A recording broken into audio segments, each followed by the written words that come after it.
Business Tours. Just finished a tour yesterday and one of our attendees, Sally Curtis, is with me.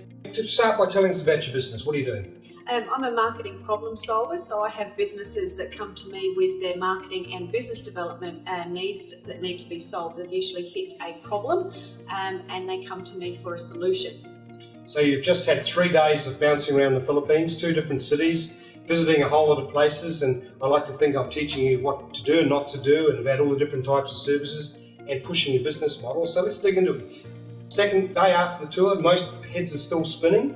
How's your head today? Yeah, my head is absolutely definitely spinning, but I've certainly seen lots more opportunities here in the Philippines, both for my business and the people that I serve, so their businesses as well. For me, the challenge that you've really posed to me when I got here was that I thought I knew what outsourcing was. And Mike very kindly said that no, I don't, and I will agree with that. No, I didn't realise the opportunities that were here, the level of experience that was here. So for me, it's really challenged the business model from sort of this size of the solutions that I can solve to sort of like unlimited potential and possibilities here. So that's been exciting, but also has given me lots and lots to think about. So now it's a case of structuring it and moving forward with those opportunities. So I've been running these tours for about 5 years now. We've had over 400 people on tour. You're not unusual, they're all very similar, but there's not just 1 or 2 things that get people, there's quite a few things. So let's start with, as we're going around visiting places, you're seeing a whole lot of Filipinos working for Western businesses, Australian businesses, American, USA, and they're doing all different stuff. So that's usually one of the first revelations. Oh my, I never thought you could do that. Wow, they're doing that. So talk about some of those things. What do you recall that you saw? Well, we've been to lots and lots of places, so seen lots of diversity. Now you're testing my memory. So we've certainly looked at CPA accountants doing lots of work for some of our, well actually probably more of our, all 4 big accounting firms here. So they're certainly doing processes and systems.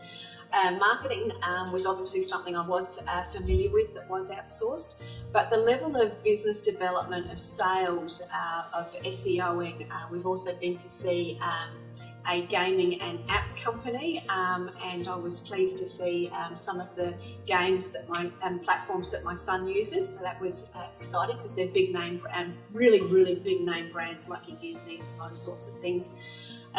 We've also seen data mining, which I again thought I was a little bit familiar with, and that's we'll talk a little bit more about that later, but the data mining and the speed and the efficiency that I've seen here has blown my socks off, to say the least. Let me interrupt you there for just a second. I own a business that has a lead generation team, and we've got 2 or 3 who are generating over 2,000 leads a day, and it was the speed. I sat and looked over the shoulder of just one of the staff members, and I'm familiar with what they're doing because I've done a little bit of that myself and have trained a few people to do that, but I could not physically read the screen or see any of it because she was so super fast. So that just blew my socks off, the level of lead generation that you can achieve here in the Philippines. And that's a common problem I had with the types of clients that I deal with. They're really great at what they do, but they're either really crap at marketing or they don't have a business development or lead generation strategy in place. So to be able to provide a list of very warm leads and either have the person make the sales call, or as I've seen here, have some staff mates that are on your team make those sales calls for you. So as I said, the level of opportunity from a scalability and being able to magnify what you're being able to do and leverage it even bigger and grander has been probably the biggest insight, and it seems and appears so really easy to do. So I'm excited to be implementing some of those things. And of course there was engineering and drafting and a whole rift of other things that they were doing that you didn't expect as well. Yeah. Now, so you've seen them doing all these jobs, and while you've been going around, you've also been witnessing the work ethic of the people, how focused they are. And tell us what your thoughts were with that. That was a bit of different than you thought it would be? Yeah, very much so. I've had call centre experience and worked in those environments, but to see a couple of things have really impressed me. To see the level of joy on people's face, the team camaraderie and the team spirit. you did say to us early on that the productivity here was very, very high. It's actually 2.5 times more productive here than it is in Australia. And that's really evident when you walk around the room, whether that's a salesperson doing the job or, as you said, the architects and those sorts of things.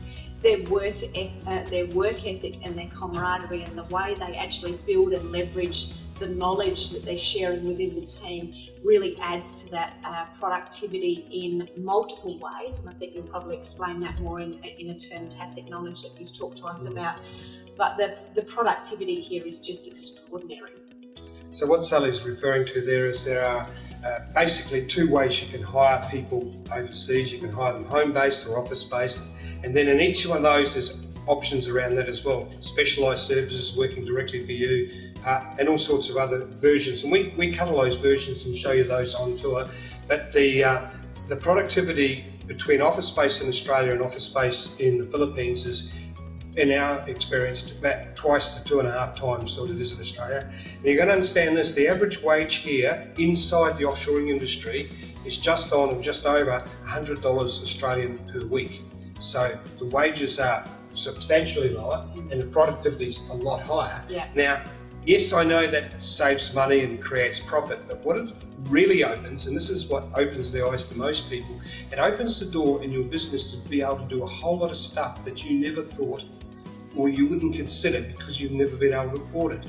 And the marketing that we're talking about is I used to have substantial general marketing, advertising, TV, radio, yellow pages and all that sort of stuff. It's been replaced by a very, very team in the Philippines that are doing data mining, finding customers, they're contacting them, figuring out how to, and then they're also selling them substantial amounts of stuff every week, which is a lot more productive, but you never think of building that team in Australia, and that's a big revelation. So moving on now, we also play with your business model, and you're sending me on tour with other people with very, very different businesses than yours, not just marketing, but and a whole lot of other fields, law and all sorts of things. And I push the business model. Talk to me about business models and on the tour. Have you changed the way you're going to do your business, do you think? Yeah, absolutely. We're still exploring the models, but we're certainly looking at more of a service-based scenario. So for me, some of the things that we've talked about that have hit home for me is having constant improvement in your business. So I'll often sit down and talk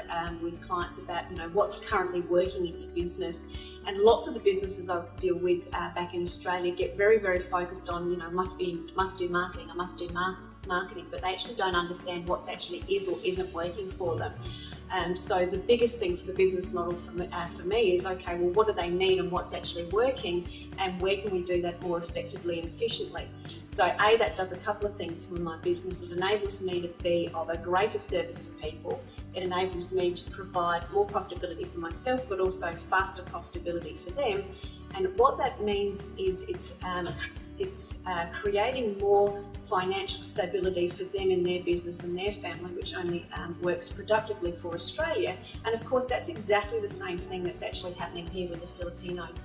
Because something Mike hasn't actually shared yet is this industry actually pays us nearly double what the other industries here in the Philippines do pay, and that warms my heart, and I think that's something that people need to know as well. Creating a lot of happy people in the Philippines. Yeah, at $100 a week, that's almost double the average local rate of pay here as well. So it's a good pay level for them. Yeah. Listen, can I just talk a little bit about the level of skills now?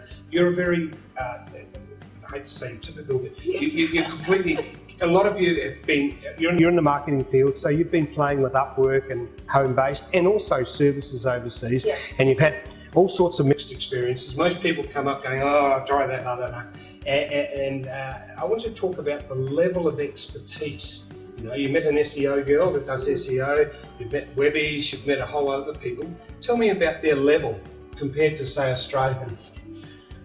Very different. So as Mike said, lots of different experiences, and I think the biggest, if I put the tip that I'll make a statement and then sort of expand on that, the biggest thing I've seen here is that you can actually fuel, so grow your business and scale your business, so multiply your business through people. So I like problem solving through people, so that enables me to do that on steroids here. So you're actually bringing resources into your business that will actually help you do more of what you love within your business. But the level of experience here, all of the people that I've met so far, they're really, really highly intelligent. You've got super intelligent people with often more than one degree, so they're educated as well as intuitively very intelligent. They're an exceptionally strategic, everyone that I've met so far in the marketing and even in the accounting arenas that we talked about, they're very strategic, so they're able to do big picture and implementation. So that helps you with your business because they bring a lot of that extra knowledge. Really, really productive, obviously efficient from a cost-effective point of view.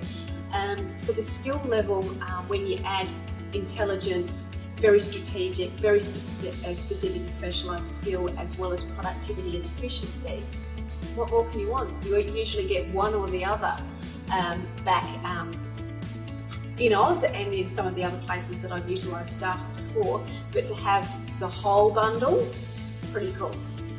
Do you have to come and see it, or do you think you could learn it through a video or on a course?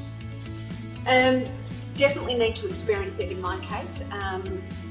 And that would be my recommendation. I've got a little probably point to say at the end of that. So the value of the tour for me has definitely been able to, it's definitely seeing what you've been talking about, but also the level of interaction that we've had from a strategy point of view. You poking the stick and challenging me with business models, but to also do that as a group, because we've had lawyers on this tour as well as people in the real estate business. So they're sort of similar but different businesses, but you've pushed all of us to think very, very differently. So you can't put a price on that level of mentoring and exposure, and also seeing the opportunities and as well as the solutions. So that's definitely worth it. If I look at just the business model that we fleshed out yesterday very, very quickly at this stage, from a value perspective, I'm likely to get my investment back within I'll say a couple of months. You'll probably push my boundaries and make it a couple of weeks.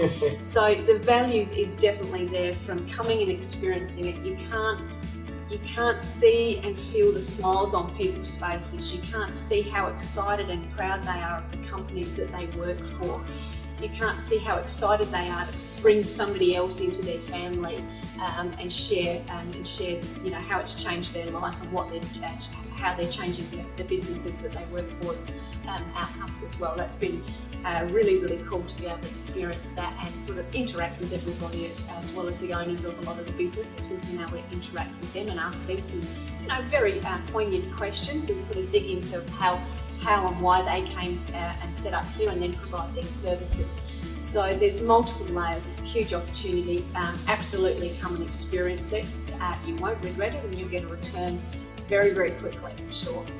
Thank you very much. Look, from there, folks, if you really want to change your business, and I mean dramatically change your business, I'm a huge believer in you should only work on it and have the business working for you. If you want an entrepreneur's point of view, if you want to learn about this phenomenal resource of offshoring, I've got to tell you now, the saving you would make on wages for one person here over 3 weeks will pay for the cost of coming up here. And it's a 3-day tour, but you've got to put a day on the front and a day on the back. So basically it's a week of your time, and it's very, very worth it. 400 people, they're all raving. Everybody's doing very well out of it. So if you want to change your model, please have a good look at coming up on my tour. Thank you.